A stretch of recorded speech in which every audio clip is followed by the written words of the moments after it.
The blood on Zara Ashford's hands wouldn't wash away, no matter how hard she scrubbed them in the creek water, and she knew it wasn't because the stains were real, but because guilt had a way of marking a person from the inside out. She had killed a man 3 days ago, shot him clean through the chest when he'd tried to force himself on her in the back room of the saloon where she'd been working, and though it had been self-defense, she knew the law wouldn't see it that way when the dead man's brother wore a sheriff's badge in Carson City, Nevada. The year was 1877, and women like Zara had few rights and even fewer options when it came to protecting themselves from men who saw them as property. She'd been running ever since that night, stealing a horse she'd probably hang for and heading south toward the California border, hoping to disappear into San Francisco, where a woman could lose herself among the crowds.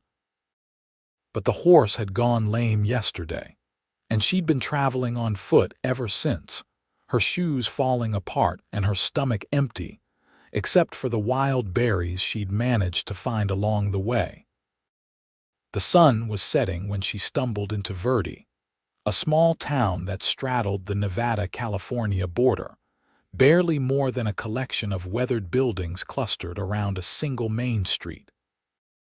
Her legs were shaking with exhaustion, and she knew she must look a sight with her dress torn and dirty, her dark hair falling loose from its pins, her face burned by the sun. She needed food, needed water, needed a place to hide before the posse she was sure was following caught up with her. The first building she passed was a general store, already closed for the evening. Next to it stood a saloon, music and laughter spilling out into the dusty street, but Zara had learned her lesson about saloons. She kept walking, looking for anything that might offer shelter, when she noticed a barn at the far end of town, set back from the main street with a small house beside it. The property looked well maintained, the fence posts straight and recently painted, the barn doors sturdy. Zara glanced around to make sure no one was watching, then slipped through the fence and made her way to the barn. The doors weren't locked, and she eased one open just enough to slip inside. The smell of hay and horses greeted her, familiar and oddly comforting. She could make out the shapes of 3 horses in their stalls, and above, she could see a hayloft that would provide a perfect hiding place. She climbed the ladder slowly, her tired muscles protesting every movement, and when she finally reached the top, she collapsed into the hay with a sob of relief. She'd rest here for just a few hours, she told herself, just long enough to regain her strength, and then she'd keep moving before anyone found her. But exhaustion had other plans, and within minutes, Zara was asleep. She woke to the sound of someone moving below, the soft nicker of horses being fed, the rustle of hay being forked into stalls. Sunlight streamed through the cracks in the barn walls, and Zara realized with horror that she'd slept through the entire night. She held perfectly still, barely breathing, hoping whoever was down there would finish their work and leave without discovering her. "I know you're up there," a man's voice called out, calm and unhurried. "Saw your footprints in the dust when I came in. You planning to come down, or do I need to come up?" Zara's heart hammered in her chest. She considered trying to make a run for it, but she was trapped in the loft with only one way down. Slowly, she crawled to the edge and looked over. The man standing below was tall and lean, probably in his mid-20s, with sun-bronzed skin and dark hair that needed cutting. He wore typical cowboy attire, denim pants and a work shirt with the sleeves rolled up to reveal strong forearms. His face was handsome in a rugged sort of way, with a straight nose and a firm jaw shadowed with stubble. But it was his eyes that caught her attention, a striking shade of gray-blue that regarded her with more curiosity than anger. "I'm sorry," Zara said, her voice hoarse from thirst. "I didn't mean any harm. I was just so tired and I needed a place to sleep. I'll go now." "When's the last time you ate?" he asked, making no move to stop her as she started down the ladder. The question surprised her so much that she missed a rung and nearly fell. Strong hands caught her waist, steadying her, and she found herself standing entirely too close to him, looking up into those remarkable eyes. "I asked when you last ate," he repeated, his hands lingering at her waist for just a moment before he stepped back. "I don't see how that's any of your business," Zara said, trying to summon some dignity despite her bedraggled appearance. "Well, seeing as you spent the night in my barn, I figure it's at least a little bit my business." His tone wasn't unkind, just matter of fact. "You look like you've been traveling hard, running from something, I'd guess." Zara's instinct was to deny it, but what was the point? Her appearance spoke for itself. "I need to keep moving," she said instead. "On foot. In those shoes." He glanced down at her torn boots. "You won't make it another 5 miles before your feet give out completely. Come up to the house. My mother will have breakfast ready, and you can at least get a decent meal before you go." "Your mother," Zara repeated, some of her tension easing. A man who lived with his mother seemed less likely to pose a threat. "Zachary Owens," he said, offering his hand. "Folks call me Zach. This is my family's ranch, such as it is. We run cattle, but it's a small operation." "Zara," she said, taking his hand. She didn't give her last name, not yet. "I appreciate the offer, but I really should keep moving." "Running on an empty stomach won't do you any good," Zach said. "And if there's someone after you, they'll be looking for a woman traveling alone. Might be safer to rest up a day or two, let them pass by while you're hidden here." The logic of it made sense, and Zara was so hungry and tired that the thought of a real meal was almost enough to make her cry. "Why would you help me?" she asked. "You don't even know me. For all you know, I could be a thief or worse." Zach smiled, and it transformed his whole face, making him look younger and somehow more approachable. "Are you a thief?" "No," Zara said firmly. "I'm not." "Then that's settled. Come on." "Ma makes the best biscuits this side of the Sierras, and if we don't get up there soon, my younger brothers will have eaten them all." Against her better judgment, Zara followed him out of the barn and across the yard to the house. It was a simple structure, wood frame with a covered porch, but it looked solid and well cared for. The smell of coffee and bacon drifted through the open windows, and Zara's stomach growled loudly enough that Zach heard it and grinned. "Ma," he called as he pushed open the front door. "We've got a guest for breakfast." A woman appeared from what must have been the kitchen, wiping her hands on her apron. She was perhaps 50, with graying hair pulled back in a neat bun and kind eyes that took in Zara's appearance in a single glance. "Merciful heavens, Zach, where did you find this poor girl?" "In the barn," Zach said easily. "She needed a place to sleep." "Well, don't just stand there, bring her in.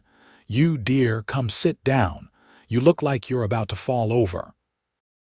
The woman, who introduced herself as Margaret Owens, guided Zara to a chair at a large wooden table. "Boys, set another place. We've got company." 3 younger versions of Zach appeared, ranging in age from maybe 14 to 20, all with the same dark hair and strong features. They stared at Zara with open curiosity, but followed their mother's instructions without complaint, making room for her at the table. Within minutes, Zara found herself facing a plate piled high with eggs, bacon, biscuits, and fried potatoes. She tried to eat slowly, to maintain some semblance of manners, but hunger won out and she devoured everything in front of her. Margaret simply smiled and refilled her plate without comment. "Thank you," Zara managed between bites. "I can't remember the last time I had a real meal." "Where are you headed, dear?" Margaret asked gently. Zara hesitated, glancing at Zach, who was watching her with those calm gray-blue eyes. "California," she said finally. "I was hoping to find work in San Francisco." That's a long way to travel alone, Margaret observed. Do you have family there? No, Zara admitted. No family anywhere, really. My parents died when I was 16. I've been on my own since then. The sympathy in Margaret's eyes was genuine, and it made something tight in Zara's chest loosen just a little. Well, you're welcome to stay here as long as you need, the older woman said. We don't have much, but we've got a spare room, and Lord knows I could use another woman around here with all these men. I couldn't impose, Zara protested, even though the offer was more tempting than she wanted to admit. It's not imposing if you're invited, Zach said. And Ma's right. You could stay, help out around the ranch in exchange for room and board, at least until you're ready to move on. Is there someone looking for you? This came from Thomas, the second oldest brother who had his mother's direct way of speaking. Zara's hand froze halfway to her coffee cup. She could lie, but these people were offering her kindness when they had no reason to, and she owed them at least a measure of truth. Yes, she said quietly. There might be. I killed a man in Carson City. It was self-defense, she added quickly, meeting Zach's eyes. He tried to force himself on me, and I shot him. But his brother is the sheriff, and I knew no one would believe my word against his. The room fell silent. Zara waited for them to order her to leave, to tell her they wanted no part of a fugitive. Instead, Margaret reached across the table and covered Zara's hand with her own. Then you did what you had to do to survive, she said firmly. No woman should have to apologize for protecting herself. Ma's right, Zach said. If the sheriff comes around asking questions, we'll say we haven't seen you. You can stay in the spare room and we'll say you're a cousin from back east if anyone asks. Why? Zara whispered, tears stinging her eyes. Why would you risk that for me? Zach's gaze held hers, steady and sure. Because it's the right thing to do, he said simply. And because everyone deserves a second chance. The next few days passed in a blur of activity that was so normal, so wonderfully ordinary, that Zara sometimes forgot she was running for her life. She helped Margaret with the cooking and cleaning, learning that the older woman had a wry sense of humor and a sharp intelligence that belied her simple frontier life. The younger brothers, Thomas, James, and Robert, treated her with a mixture of respectful distance and friendly warmth, including her in their conversations at meals but never prying into her past. And then there was Zach. He was different from any man Zara had ever known. He worked hard, rising before dawn to tend the cattle and not coming back until after sunset, but he never complained and never seemed to lose his patient good humor. He treated his mother with respect and his brothers with affection, even when they tested his patience. And he treated Zara with a careful courtesy that made her feel safe for the first time in longer than she could remember. On the fourth morning, he found her in the barn, feeding the horses. You don't have to do that, he said, leaning against the stall door. That's my job. I don't mind, Zara said, running her hand down the nose of a pretty bay mare. I like horses. They're honest, not like people. Zach was quiet for a moment. You ever ride? Some, Zara admitted. My father taught me when I was young before he died, but it's been years. Want to go for a ride now? I need to check the fence line in the north pasture, and it'd be nice to have company. Zara knew she should say no, should keep her distance from this man who was already doing too much for her. But the thought of getting out of the house, of feeling a horse beneath her again, was too tempting to resist. I'd like that, she said. They saddled up two horses, Zach on a big sorrel gelding and Zara on the bay mare, and headed out across the ranch. The land was beautiful in a stark, unforgiving way, with rolling hills covered in sagebrush and the distant mountains rising blue and hazy against the sky. The morning was cool but promised to be hot later, the way it always was in Nevada in summer. They rode in comfortable silence for a while, and Zara found herself relaxing in a way she hadn't since before everything went wrong in Carson City. There was something peaceful about being out here, away from towns and people and the constant fear of being recognized. "You're a good rider," Zach observed as they slowed to check a section of fence. "Your father taught you well." "He was a good man," Zara said softly. "He always said that a person who could ride well and shoot straight could make their own way in the world, regardless of what life threw at them." "Sounds like someone I would have liked to know." "He would have liked you too," Zara said, surprising herself with the admission. "He always said you could tell a man's character by how he treated those weaker than himself. You've been nothing but kind to me, even though you had no reason to be." Zach dismounted to repair a loose section of fence and Zara climbed down to help him. "I had plenty of reason," he said, pulling wire tight.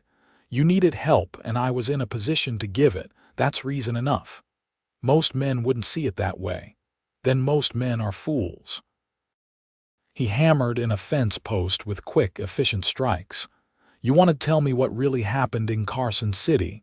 You don't have to," he added quickly. "But sometimes it helps to talk about things." Zara found herself telling him everything. About the saloon where she'd worked as a serving girl. About the man who'd cornered her one night after closing. About the way he'd torn her dress and put his hands on her despite her protests. About the gun she'd taken from behind the bar. About the way he'd laughed when she'd pointed it at him, certain she wouldn't have the courage to pull the trigger. About the look of surprise on his face when she did. "I didn't want to kill him," she whispered, tears streaming down her face. "I just wanted him to stop, but he wouldn't, and I was so scared and the gun went off and he fell and there was so much blood." Zach dropped the hammer and pulled her into his arms, letting her cry against his chest while he murmured soft words of comfort. "It's not your fault," he said firmly. "None of it was your fault. He made his choice when he decided to hurt you. You just made sure you survived it." They stood there for a long time, Zara drawing strength from his solid presence, from the steady beat of his heart beneath her ear. When she finally pulled back, embarrassed by her display of emotion, Zach cupped her face in his hands and made her look at him. "You're safe here," he said. "For as long as you need to be, I promise you that." "You shouldn't make promises you might not be able to keep," Zara said, but she couldn't look away from his eyes. "I always keep my promises," Zach said, and she believed him. 2 weeks passed, then 3, and still no one came looking for Zara. She began to let herself hope that maybe, just maybe, she'd gotten away clean, that the sheriff had decided she wasn't worth chasing all the way to California. She settled into the rhythm of ranch life, finding satisfaction in the simple tasks that filled her days. Margaret taught her to make bread and preserve vegetables, skills Zara had never learned in her rootless life. The younger brothers made her laugh with their teasing and their stories. And Zach was becoming something she didn't dare name, even to herself. She caught herself watching for him during the day, her heart lifting when she saw him riding in from the range. She learned to read his moods, to know when he was tired or worried or amused by something one of his brothers had done. She discovered that he had a beautiful singing voice that he only used when he thought no one was listening, and that he had a habit of running his hand through his hair when he was thinking hard about something. And she saw the way he looked at her sometimes, when he thought she wasn't paying attention, with an expression that made her heart beat faster. One evening, about a month after she'd arrived, Zach found her sitting on the porch after dinner, watching the sunset paint the sky in shades of orange and pink. "Mind if I join you?" he asked. "It's your porch," Zara said, but she smiled as he sat down beside her. They sat in silence for a while, watching the light fade from the sky. Finally, Zach said, "I've been thinking." "About what?" "About you. About the fact that you've been talking about moving on to San Francisco for weeks now, but you haven't made any move to actually go." Zara's stomach tightened with anxiety. "Are you saying you want me to leave?" "No," Zach said quickly. "God, no, I'm saying that I hope you'll stay, not just for a little while, but permanently." Zara turned to look at him, her heart pounding. "Zach, I can't ask you to. You're not asking. I'm offering." He shifted to face her fully, taking her hand in his. "These past few weeks, having you here, they've been the happiest I can remember. I wake up looking forward to seeing you at breakfast.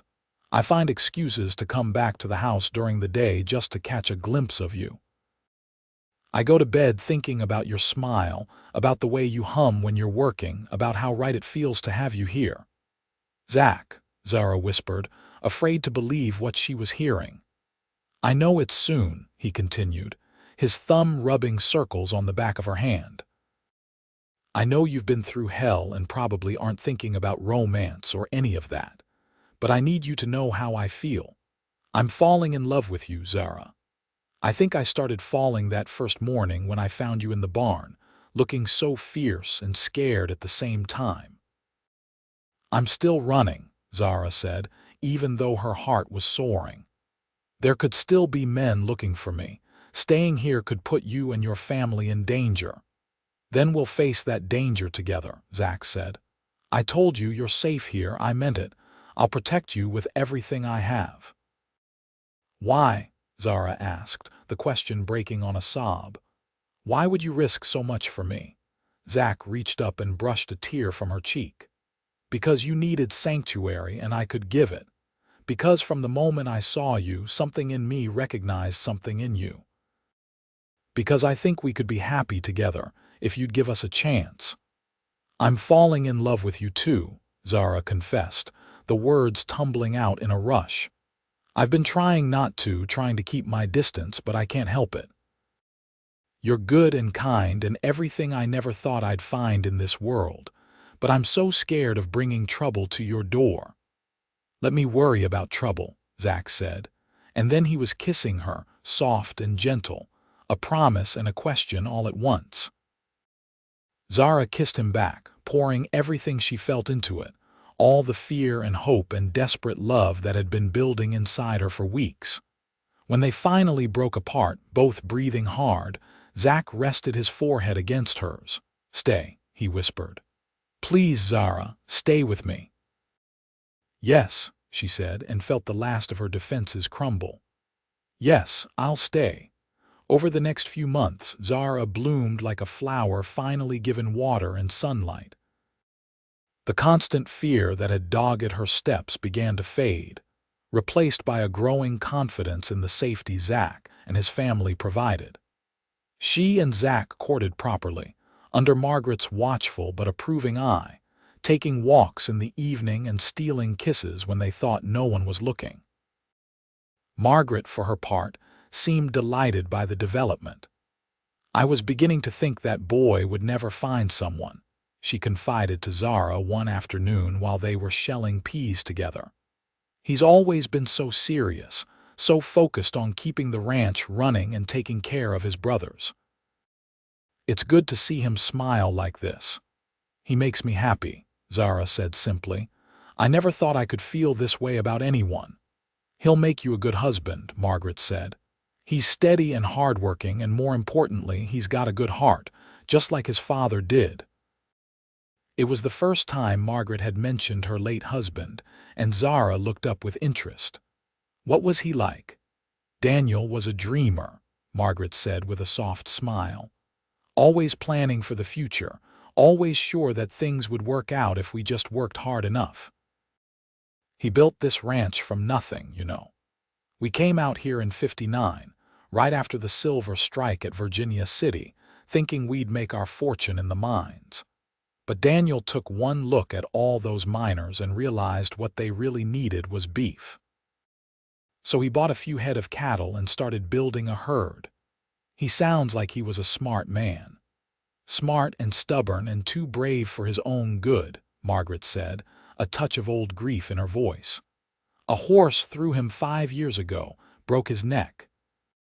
He was gone before we could even get him back to the house. "I'm so sorry," Zara said, covering the older woman's hand with her own. "It was hard," Margaret admitted. "Still is sometimes. But we survived and the ranch survived, and that's what Daniel would have wanted. He always said family was the most important thing, more important than money or land or anything else." "Zach is a lot like him, isn't he?" "More than he knows," Margaret said. "Which is why I'm glad he found you. A man needs a good woman beside him, someone who understands that life out here isn't easy but is willing to face it anyway." "I'll do my best to be worthy of him," Zara promised. "Oh, honey," Margaret said with a laugh. "He's the one who needs to be worthy of you. Any man would be lucky to have a woman with your strength and courage." As autumn turned the hills gold and red, Zach proposed properly, getting down on one knee in the barn where they'd first met. "I don't have much to offer you," he said, holding out a simple gold band that had belonged to his grandmother. "Just a working ranch, a rowdy family, and a heart that's completely yours if you'll have it." "That's more than enough," Zara said through happy tears. "That's everything." They married in November, in a simple ceremony at the small church in Verdi with Margaret and the brothers, and a handful of neighbors in attendance. Zara wore a dress that Margaret had made for her, cream-colored calico with lace at the collar, and carried a bouquet of the last wildflowers of the season. Zach wore his best suit and looked so handsome that Zara could barely speak her vows through the lump in her throat. When the preacher pronounced them man and wife, Zach kissed her with a tenderness that made her believe, for the first time in her life, that she truly was safe, truly was home. The wedding night was nervous and sweet, both of them fumbling a bit despite their eagerness. Zach was patient and gentle, making sure Zara felt safe every step of the way, and when it was over, they lay tangled together in the bed that would be theirs from now on, talking in whispers about their hopes for the future. "I want to build you a bigger house," Zach said, trailing his fingers through her loose hair.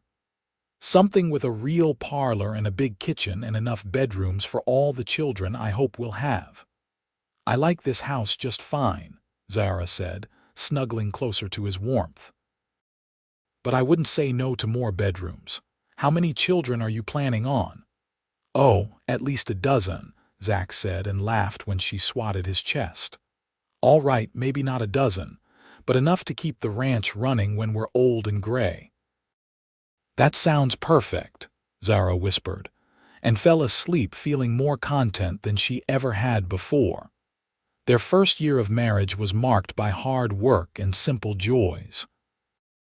Zara learned to manage the household, taking over more and more responsibilities from Margaret, who was happy to step back and let the younger woman take charge. She learned to keep the accounts, to manage the small kitchen garden, to preserve food for the winter months. She learned to shoot a rifle, despite Zach's initial reluctance, insisting that she needed to be able to defend herself and the ranch if necessary. "You never know when trouble might come," she said.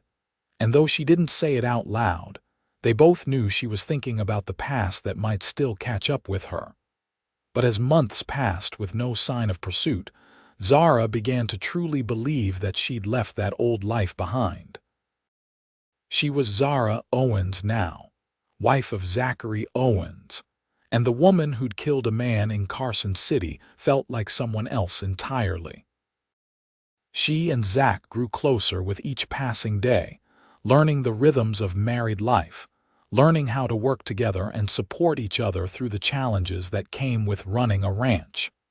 They had their disagreements, of course. Zara thought Zach was too protective, and Zach thought Zara took too many risks. But they learned to talk through their differences, to compromise and find solutions that worked for both of them. And through it all, their love deepened, becoming something solid and enduring, like the mountains that surrounded their valley. It was in the spring of 1878, Almost a year after Zara had first stumbled into Verdi, that trouble finally came calling. Zara was hanging laundry when she saw the dust cloud on the horizon, marking the approach of several riders. Her hands stilled on the shirt she was pinning to the line, her heart beginning to pound. It was probably nothing, she told herself. Just travelers passing through or neighbors coming to visit. But something about the purposeful way the riders were moving made her uneasy. She hurried inside to where Margaret was kneading bread.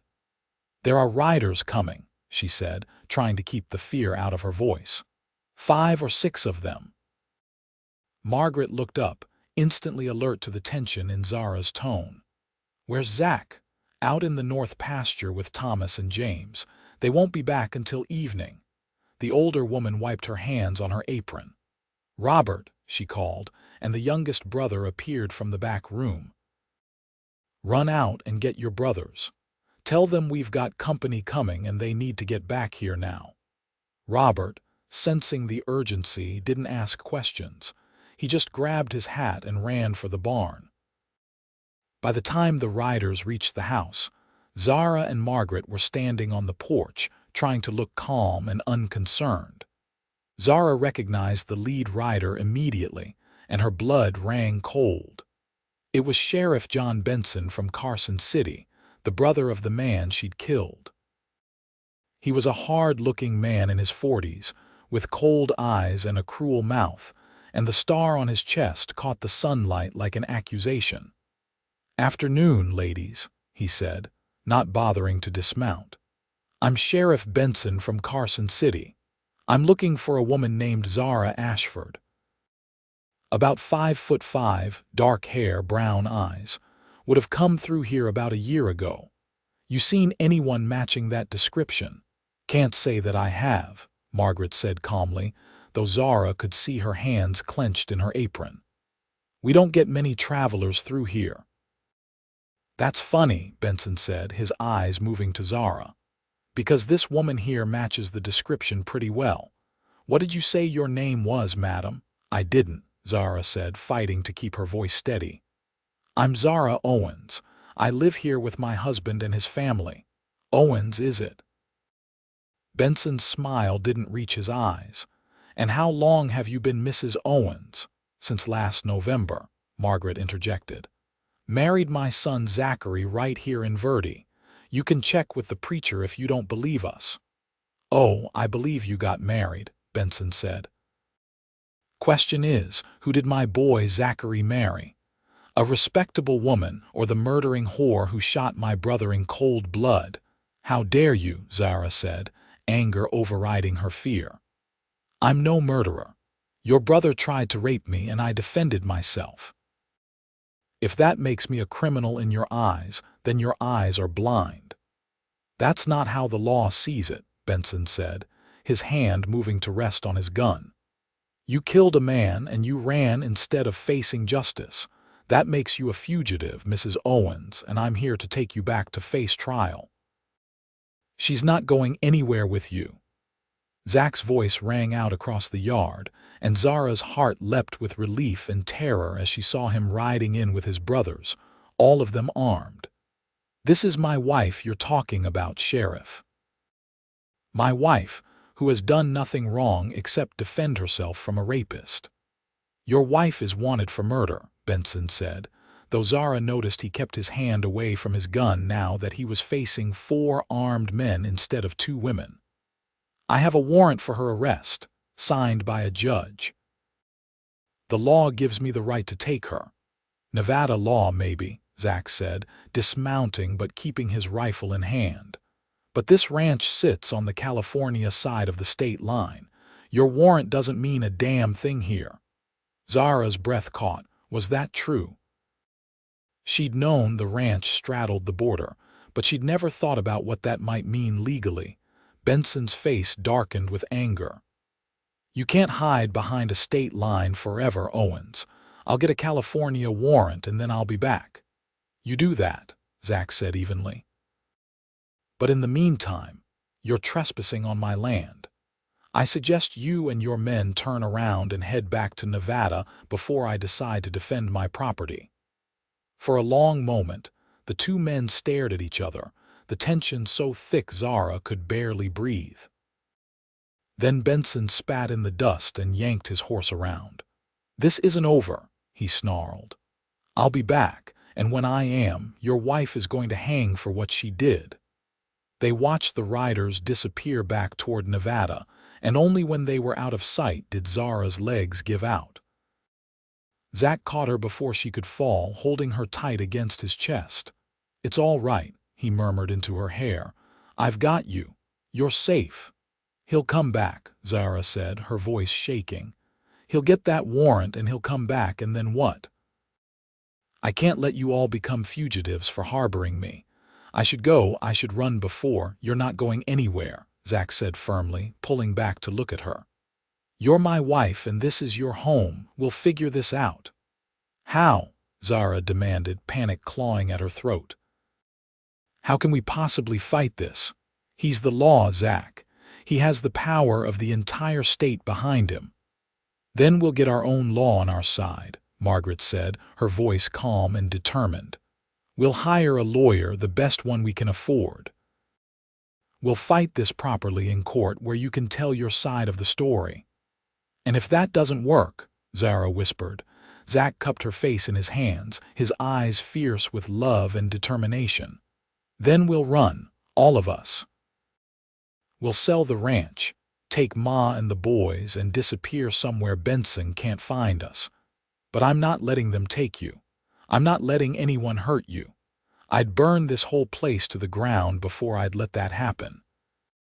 "You can't mean that," Zara said, even as her heart swelled with the certainty that he did. "This ranch is your life, your family's legacy." "You're my life now," Zach said simply. "Everything else is just land and cattle. You're what matters." Over the next few weeks, they prepared for the legal battle they knew was coming. Zach rode to Sacramento and hired a lawyer named William Harrison, who specialized in defending women accused of crimes against men. Harrison was young but had a reputation for being brilliant in the courtroom, and more importantly, he believed in Zara's innocence. "The problem is evidence," Harrison explained during his first visit to the ranch. "It's your word against a dead man's, and unfortunately, juries tend to give dead men the benefit of the doubt, especially when the accused is a woman who worked in a saloon." "So what do we do?" Zach asked, holding Zara's hand tightly. "We build character witnesses," Harrison said. "We show the jury that you're not the kind of woman who would kill without cause. We find evidence that the deceased had a history of violence against women, and we argue self-defense based on the physical evidence. You said he tore your dress." "Yes," Zara said quietly. "It was my best dress. I had to throw it away after because it was ruined." "Do you still have it?" Zara shook her head. "I left it behind when I ran. I didn't think to bring it." Harrison nodded thoughtfully. "Well, we'll work with what we have. The torn dress would have helped, but we can describe it in testimony. And the fact that you ran instead of trying to hide the body or claim it was an accident actually works in our favor. It shows you were afraid, which is consistent with self-defense." "When will the trial be?" Margaret asked. "If Benson manages to get his California warrant, probably within a few months. These things move slowly, which gives us time to prepare." "But I'll be honest with you, Mrs. Owens," Harrison said, looking at Zara. "This won't be easy. The deck is stacked against women in cases like this. But I promise you, I'll fight for you with everything I have." The waiting was the hardest part. Every day, Zara woke up wondering if this would be the day Benson came back with his warrant. Every stranger who rode past the ranch made her heart race with fear. She tried to go about her normal routines, tried to be strong for Zach and his family, but the stress was taking its toll. Zach noticed, of course. He always noticed. One evening, he found her sitting by the creek behind the house, staring at the water with unseeing eyes.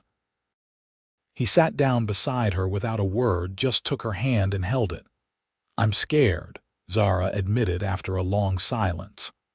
"I'm so scared, Zach. What if we lose? What if they convict me and I hang? What if this is all we get, just these few months of happiness before it's all ripped away?" "Then we'll make the most of every moment we have," Zach said. "But I don't think it's going to come to that. I have faith that the truth will come out, that justice will prevail." "You have more faith than I do," Zara said bitterly. "That's because you've seen the worst the world has to offer," Zach said gently. "But there's good too, Zara. There are people who care about right and wrong, people who'll stand up for someone in need. We just have to trust in that." "I trust in you," Zara whispered. "I trust in your love, in your strength. I'm just not sure that's enough against everything else." "It's enough for me," Zach said and kissed her softly. "Whatever happens, we face it together. That's what marriage means, isn't it?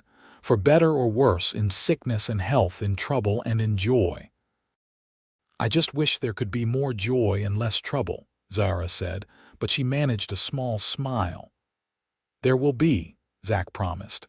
"This will pass one way or another, and then we'll have the rest of our lives to be happy together."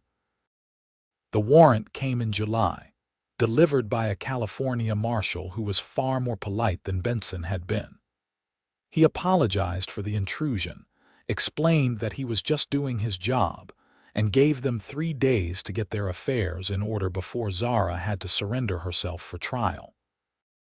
The trial was set for August in the county courthouse in Nevada City, California, close enough to Carson City that Benson's influence could be felt, but far enough that Harrison hoped they'd get a fairer hearing.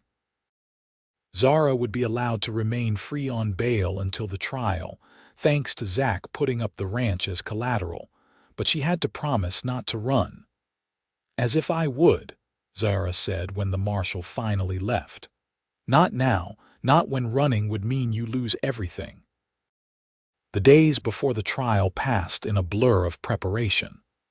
Harrison drilled Zara on her testimony, making her go over the events of that night again and again, until she could recite them without breaking down. He interviewed Margaret and Zach and anyone else who could speak to Zara's character. He even tracked down 2 other women who'd worked at the same saloon in Carson City and who were willing to testify that Benson's brother had a reputation for violence against women. "He assaulted me too," one of them, a woman named Sally, told Zara quietly. "I didn't fight back, and he just laughed when he was done and threw money at me like I was a whore. When I heard you'd shot him, I wanted to cheer. You did what I was too scared to do." "I'm sorry that happened to you," Zara said, taking the woman's hand. "Don't be sorry," Sally said. "Just make sure his brother doesn't win. Make sure everyone knows what kind of man he really was." The trial began on a sweltering August morning. The courtroom was packed with spectators, most of them men who'd come out of curiosity to see the woman who'd dared to kill a man. Zara sat at the defense table between Harrison and Zach, trying to look calm even though her hands were shaking. The prosecutor was a man named Sterling, a friend of Benson's who made no secret of his intention to see Zara hang. His opening statement painted her as a scheming temptress who'd lured a good man to his death and then run like a coward when she was caught. Harrison's opening statement was just as passionate but focused on the truth. That Zara was a woman defending herself from a violent assault, that she'd had no choice but to use deadly force, and that the only crime committed that night was the one attempted against her. The prosecution called its witnesses first. Benson took the stand and painted his brother as a saint, a good man who'd never hurt anyone. Other witnesses testified that they'd seen Zara working at the saloon, serving drinks to men, which the prosecutor implied made her a woman of loose morals. But when Harrison cross-examined Benson, he asked pointed questions about his brother's history. "Isn't it true that your brother was arrested twice for assault?" Harrison asked. "Those charges were dropped," Benson said tightly. "Because the women were too afraid to testify," Harrison pressed. "Or because you used your influence as sheriff to make the charges go away?" "Objection," Sterling shouted. "Sustained," the judge said, but the question had been asked and the jury had heard it. When it was the defense's turn, Harrison called Zara to the stand. She walked up with her head held high, refusing to be cowed by the hostile stares from Benson and his supporters. Harrison took her through the events of that night gently, letting her tell the story in her own words. Zara spoke clearly, describing how Benson's brother had cornered her, how he'd ignored her protests, how she'd feared for her life. "Why did you run?" Harrison asked. "Because I knew no one would believe me," Zara said, looking directly at the jury. "I was a saloon girl, and he was the sheriff's brother. I knew that in the eyes of the law my life was worth less than his, no matter what he'd done to me. So I ran, because I wanted to live." Sterling's cross-examination was brutal. He implied she'd invited the attention, that she'd led Benson's brother on, and then panicked when things went too far. He accused her of being a liar and a murderer. But Zara held firm, answering his questions with quiet dignity, never backing down from the truth of what had happened. When Sally and the other woman from the saloon testified about their own experiences with Benson's brother, a murmur went through the courtroom. Sterling tried to discredit them, calling them prostitutes and liars, but their testimonies had struck a chord. The trial lasted 3 days. On the final day, after both sides had made their closing arguments, the jury retired to deliberate. Zara sat with Zach in the hallway outside the courtroom, holding his hand so tightly her knuckles were white. "No matter what happens," she said, "I want you to know that this past year has been the happiest of my life. You gave me sanctuary when I had nowhere else to turn. You gave me love when I thought I'd never feel safe enough to accept it. Whatever the jury decides, that will never change." "They're going to acquit you," Zach said firmly. "They have to. Anyone with eyes can see you're innocent." But Zara knew better than to count on justice, not when the world was so often unjust to women like her. The jury deliberated for 6 hours. When they finally returned, Zara felt like she might be sick. She stood as the judge asked for the verdict, Zach's hand warm and solid in hers. "We the jury find the defendant, Zara Owens, not guilty on the charge of murder." The words didn't register at first. Zara just stood there frozen, until Zach let out a whoop of joy and pulled her into his arms. All around them people were talking and shouting, some in celebration and others in outrage. Harrison was shaking their hands and grinning. Margaret was crying happy tears. "Not guilty," Zara repeated, the words finally sinking in. "I'm free. I'm really free." "You're free," Zach confirmed, kissing her soundly in front of everyone. "It's over, sweetheart. It's finally over." Benson stormed out of the courtroom, his face twisted with rage, but Zara didn't care. Let him be angry. The law had spoken and she was innocent. She could go home. She could live her life without fear. The ride back to Verdi felt like flying. Zara couldn't stop smiling, couldn't stop laughing, giddy with relief and joy. When they finally reached the ranch, she stood in the yard and looked at the house, the barn, the rolling hills beyond, and felt a sense of belonging so profound it brought tears to her eyes. "Welcome home, Mrs. Owens," Zach said, sweeping her up in his arms. "I'm really home," Zara said wonderingly. "For the first time in my life, I'm really home." That night, they celebrated with a family dinner that went long into the evening. Margaret made Zara's favorite dishes, and the brothers told stories that made everyone laugh until their sides hurt. When the younger boys finally went to bed, Zara and Zach sat on the porch under the stars, holding each other close. "I was thinking," Zach said, "about what you said about wanting children." "Oh," Zara said, a smile playing at her lips. "I think now might be a good time to start trying, don't you? Now that we don't have this hanging over our heads anymore."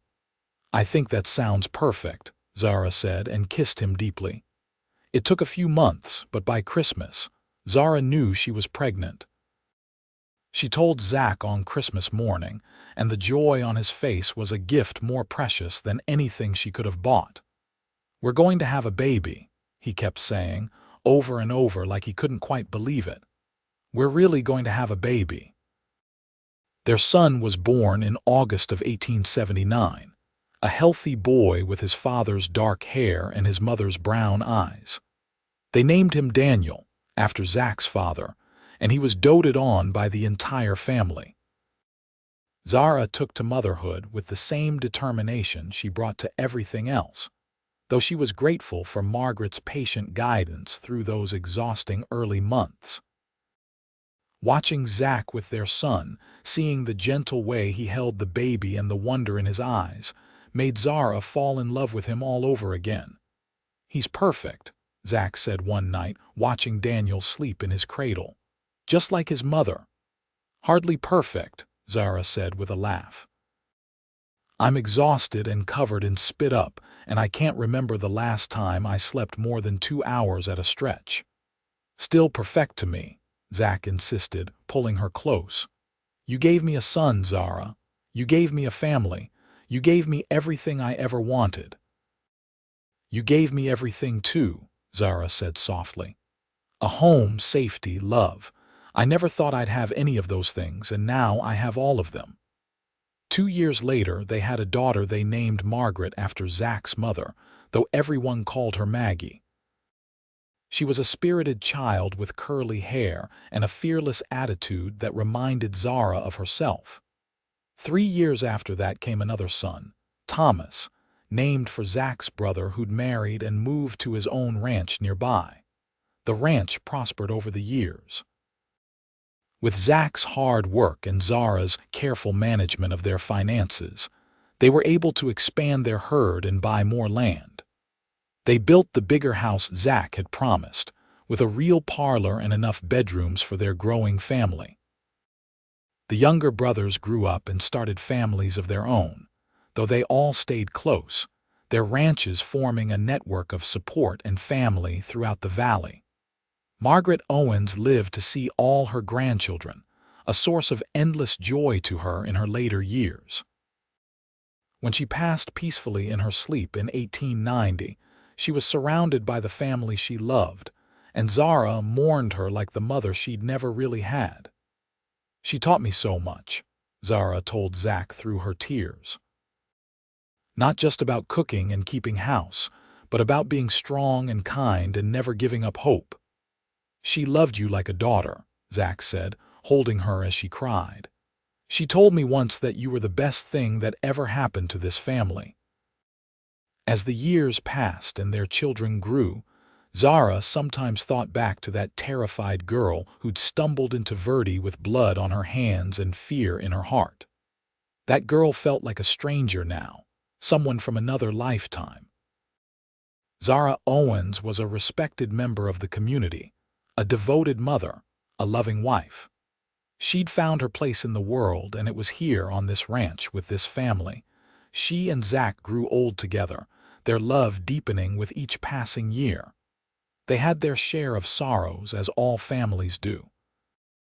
They lost a daughter to fever when she was only 6, a grief that nearly broke them both, but that they survived together, leaning on each other and on their faith.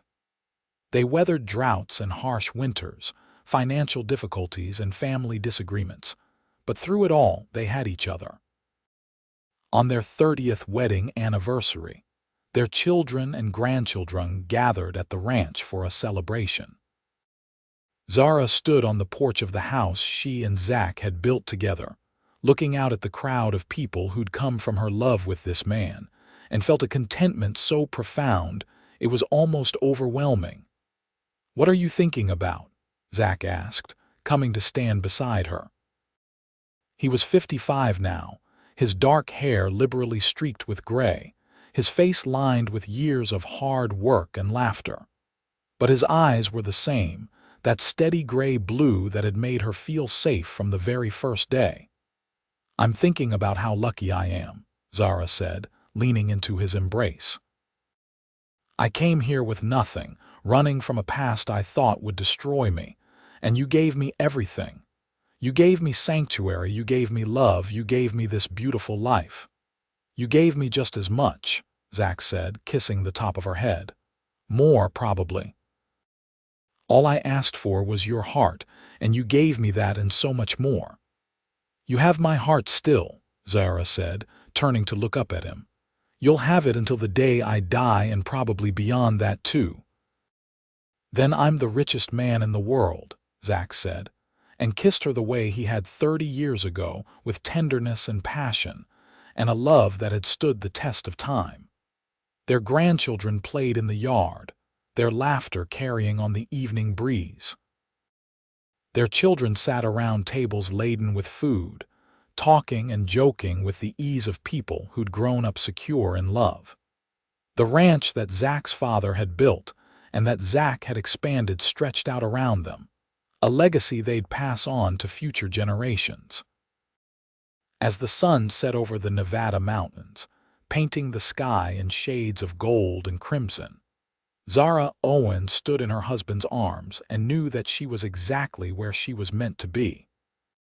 The frightened girl who'd needed sanctuary had found it, had built a life beyond her wildest dreams on the foundation of one good man's kindness. She'd given Zach her heart all those years ago, never imagining that he'd treasure it so completely, that he'd build a whole world around it. And in return, he'd given her everything, a love story for the ages, a happily ever after in the Wild West. Years later, when Zara and Zach were both in their 70s, they still lived on the ranch, though their eldest son Daniel had taken over most of the daily operations.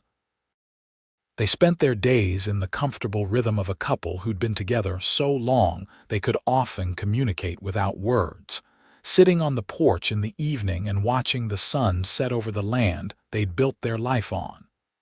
"You ever regret it?" Zara asked one evening, the question coming out of nowhere. "Taking me in that day, your life would have been so much simpler if you just sent me on my way." Zach was quiet for a moment, considering the question seriously the way he always did. "Not for a single second," he finally said. "Even knowing all the trouble that came after, even knowing about the trial and the fear and the uncertainty, I'd do it all again in a heartbeat. You're the best decision I ever made, Zara Owens." "I love you," Zara said, the words as true now as they'd been the first time she'd spoken them. "I'll love you forever." "Forever sounds just about right to me," Zach said, and they sat together as the stars came out, two souls who'd found each other against all odds and built something beautiful together. When Zach passed away in 1905, peacefully in his sleep at the age of 78, Zara mourned him deeply, but without regret. They'd had 50 wonderful years together, had raised 4 children to adulthood, had seen their grandchildren and great-grandchildren born. He'd given her a life she'd never dreamed possible, and she'd loved him with everything she had. Zara lived another 5 years, spending her final days surrounded by the family she and Zach had created. She passed away on a warm spring morning, sitting in her favorite chair on the porch with her youngest granddaughter reading to her. Her last words were Zach's name, spoken with a smile, and those who were there swore she looked like a young woman again in that final moment, eager to be reunited with her beloved. They buried her next to Zach in the family plot on the hill overlooking the ranch, under the shade of an old oak tree. The stone reads simply, "Zara Owens, beloved wife, mother, and grandmother, who found sanctuary and gave love in return." And on quiet evenings, when the wind blew just right through the valley, some claimed they could hear laughter from the old ranch house. the sound of two souls who'd loved each other across decades and beyond death itself, finally together again for all eternity. The ranch stayed in the Owens family for generations, passed down through Daniel and his children and his children's children. And with it passed down the story of Zach and Zara, the cowboy who'd offered sanctuary to a desperate woman and asked only for her heart in return, and the woman who'd given him that and so much more, building a legacy of love that would endure long after they were gone. In Verde, Nevada, there's still a ranch on the California border, still owned by descendants of Zachary and Zara Owens. And if you ask the family about their history, they'll tell you the story with pride, about the great-great-grandfather who found his wife hiding in his barn one morning in 1877, about the love that grew between them against all odds, about the sanctuary they built together that became a home for generations. It's a story worth telling, worth remembering, a reminder that even in the harsh landscape of the Wild West, even in a time when justice was often cruel and life was hard, love could still flourish. Two people could still find each other and build something lasting, something beautiful, something that would echo through the years long after they were gone. Zach had given Zara sanctuary when she needed it most. In return, she'd given him her heart, her loyalty, her fierce determination, and her unwavering love. And together, they'd built a life that proved that sometimes the greatest adventures don't come from seeking fortune or fame, but from opening your heart to someone who needs you and being brave enough to ask for what you need in return. Their story ended as all good love stories should, with two people who loved each other completely, who built a life together despite the obstacles in their path, who created a legacy that would outlast them both. No regrets, no what-ifs, just a deep contentment in knowing that they'd found each other and held on tight, through good times and bad, until death finally parted them. And even then, their love lived on in the children and grandchildren they'd raised, in the ranch they'd built together, in the stories passed down through generations about the cowboy and the fugitive who'd found sanctuary in each other's arms and never let go. It was a love story for the ages, played out against the backdrop of the American West, a testament to the power of kindness, courage, and the kind of love that asks for everything and gives even more in return. Zachary Owens had offered a frightened woman shelter and asked only for her heart. Zara Owens had given him that heart freely, and received in return a love that would sustain her through 30 years of marriage and 5 years of widowhood. A love so strong that even death couldn't diminish it. In the end, that's what made their story worth telling. Not the drama of the trial or the danger of her past, but the simple, profound truth that when two people truly love each other, truly commit to facing life together, they can overcome anything. They can build something lasting from nothing. They can create a sanctuary not just of walls and roof, but of hearts intertwined, of promises kept, of love that grows stronger with each passing year. That was the legacy of Zachary and Zara Owens, recorded in family Bibles and preserved in memories, living on in every generation that followed. A reminder that in the wildness of the West, in a time of violence and uncertainty, the greatest victory was finding someone to love and being brave enough to love them back with everything you had. Their story was complete, their circle closed, their love proven by the test of time. And in the quiet moments on the ranch that had been their home, if you listened carefully, you could almost hear them still, the cowboy and his lady, laughing together in the evening breeze, eternally young, eternally in love, the happy ending they both deserved finally and completely theirs.